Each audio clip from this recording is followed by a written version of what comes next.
Es indiscutible el fracaso que han tenido las instituciones y las sociedades a lo largo de la historia frente a la búsqueda de la paz.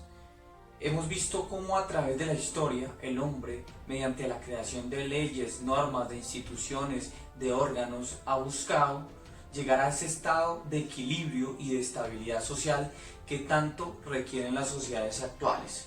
Y es que mucho se habla de paz, pero ¿realmente sabemos lo que significa la paz? La Constitución y las leyes nos la definen como un derecho y como una obligación. Y claro, indudablemente son un derecho y son un deber que tenemos como sociedad.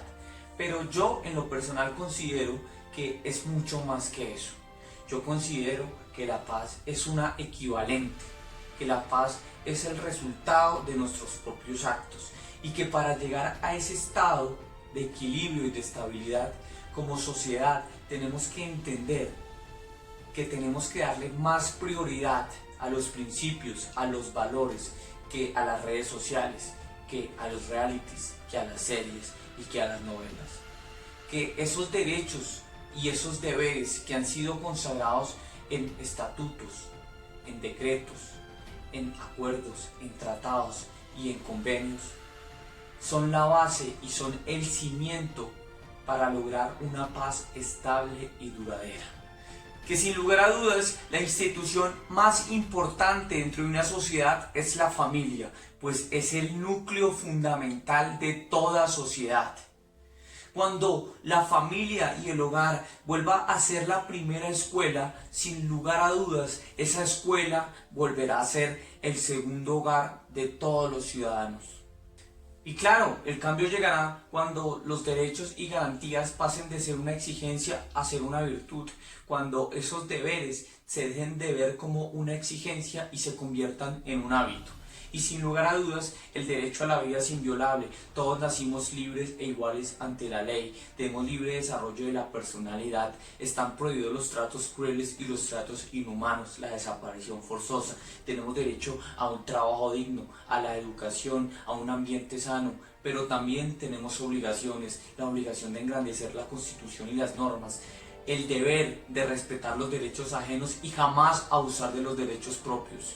Tenemos el deber de cumplir a cabalidad con la recta administración de justicia, con cumplir con ese principio de solidaridad ciudadana.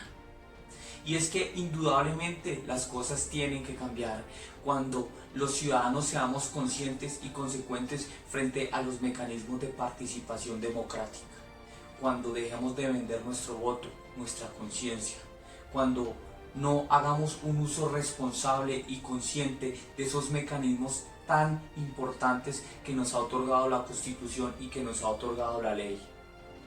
También iniciará el cambio cuando por parte de los partidos políticos exista hermandad, eficacia, transparencia, responsabilidad, honestidad, entrega y sobre todo lealtad hacia el pueblo. Cuando por parte de los funcionarios existan esos principios, esos valores, cuando su actuar sea recto, sea pulcro y deje de ser tan efímero. Cuando las instituciones que hacen parte de la estructura del Estado, como lo son las ramas del poder público, los órganos de control, los órganos autónomos e independientes y demás instituciones actúen de manera eficiente, cuando su fin sea promover la prosperidad del Estado, garantizar la participación democrática de todos los ciudadanos, respetar nuestros derechos, facilitar que nosotros como ciudadanos participemos en la economía, en la cultura, en la administración y en la política. Ahí comenzará el cambio.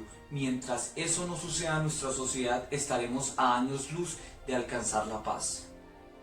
Pero si nosotros como sociedad seguimos permitiendo que los actos de corrupción sean el actuar predominante dentro de nuestra sociedad, que el prevaricato, el peculado, la concusión, el cohecho, la celebración indebida de contratos, el abuso de autoridad, el enriquecimiento ilícito y toda esa cantidad de delitos que están regulados en nuestra legislación sigan siendo el pan de todos los días, pues indudablemente las cosas no van a cambiar, jamás van a cambiar.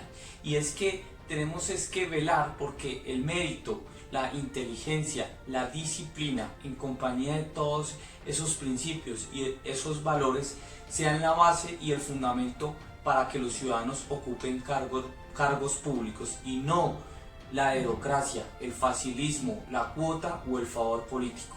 Tenemos que entender que nuestra sociedad pide a gritos un cambio, que lo necesita y que depende de ti y que depende de mí. Y eso es lo que yo considero que es la paz en nuestro país. Es el camino, es el sendero, y son indudablemente los resultados de nuestros propios actos como sociedad.